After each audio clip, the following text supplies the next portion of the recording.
When we're thinking about good quality end-of-life care in dementia, emphasis doesn't stop with considering living well with dementia. Good strategy needs to actually think about dying well with dementia also. Karen Harrison-Denning specialises in end-of-life care. She believes that one of the problems with it is that practitioners fail to recognise the signs of end-of-life early enough.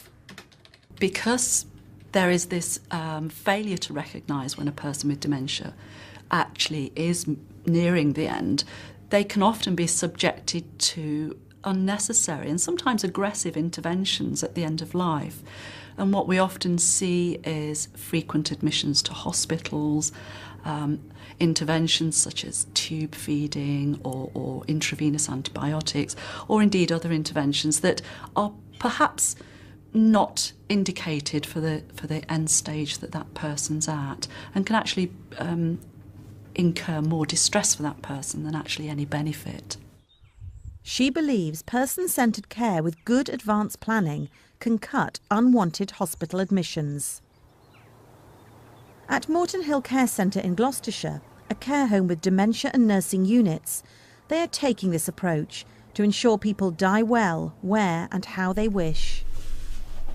Are you thirsty, man? Would you like a drink?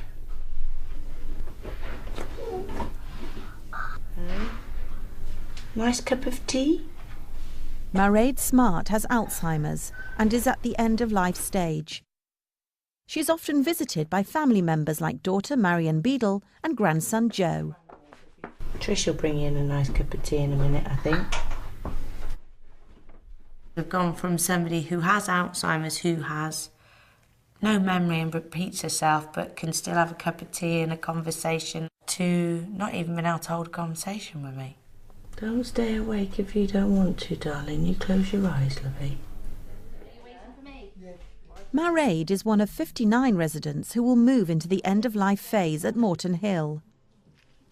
To ensure staff recognise end-of-life and can deliver the right care, they have developed a person-centred approach using the NHS's gold standard framework. The gold standard framework looks holistically at all the needs of a person, whether they be physical, spiritual, religious needs. It's also about supporting the family so that the experience and the memories of those persons' last few days are the best that they can possibly be. Staff identify the later stages of dementia using a traffic light system. The traffic light system is a very simple tool to deliver end-of-life care. We have blue for when people come in.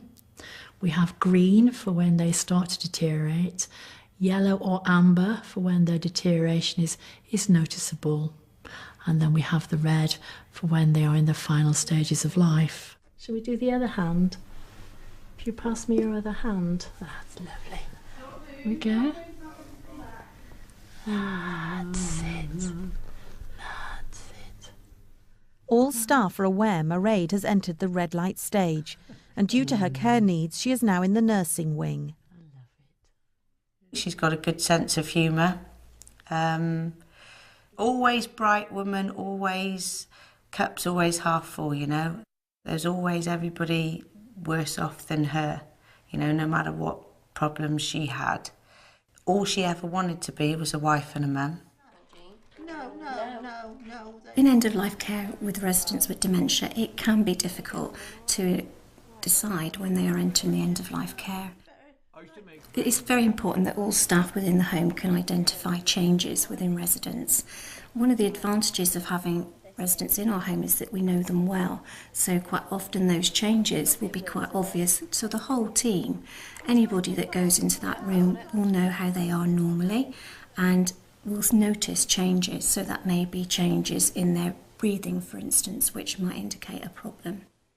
What I'm going to do is show you how we're going to move someone who is at the stage of their end of life. So what I'm going to do is I'm going to fold the slide sheet. Understanding the needs of people with dementia is a skilled area. So those care staff need training, knowledge, skills, investment in really, not just in delivering good dementia care, but also delivering good end-of-life care, because those two elements will enable that person with dementia to die a good death. I want to be here no matter what happens. Yes, of course you do. But it wouldn't surprise me if she did something like that. It wouldn't surprise me at all. No. We'd get you in as soon as we could. No. But she died. As long as it's pain-free, I don't. She died the way she lived, with dignity. Absolutely.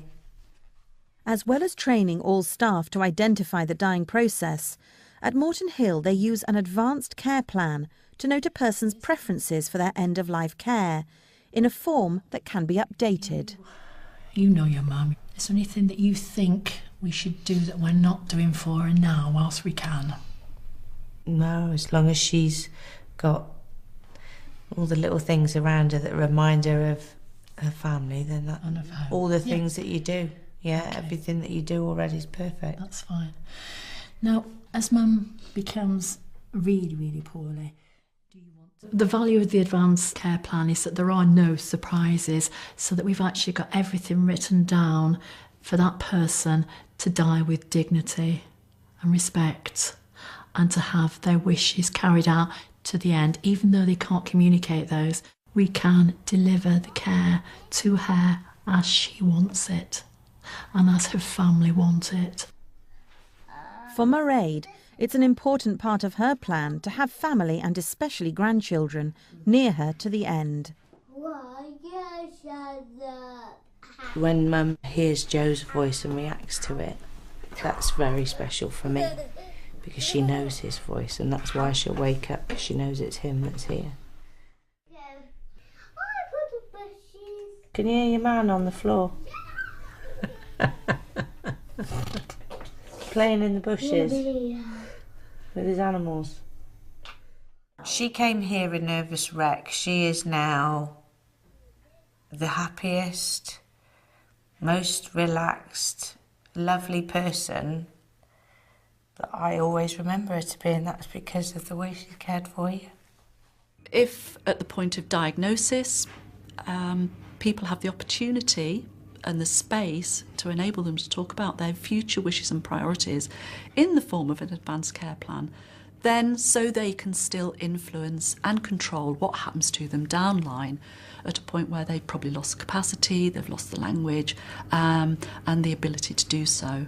I'd like to talk to you, Dr. Walden, about Mrs. Brown. I did an advanced care plan over the weekend and her condition has deteriorated somewhat.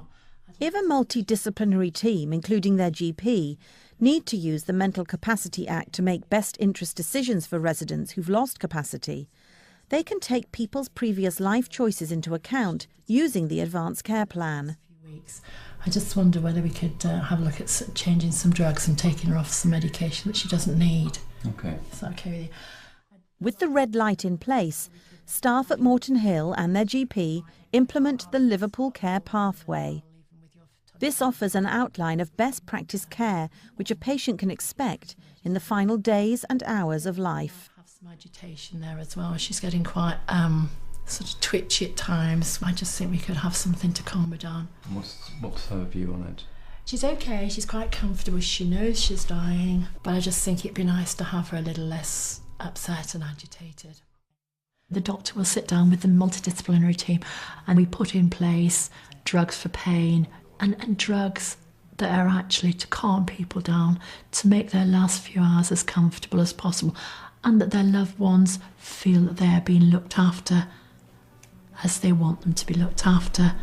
Mairead, cup of tea. All the staff care for you like they're part of your family. It's almost like they love Mum like she's their own. And that means that they'll make sure that she'll get whatever she needs or that's important to her between now and when she leaves this world.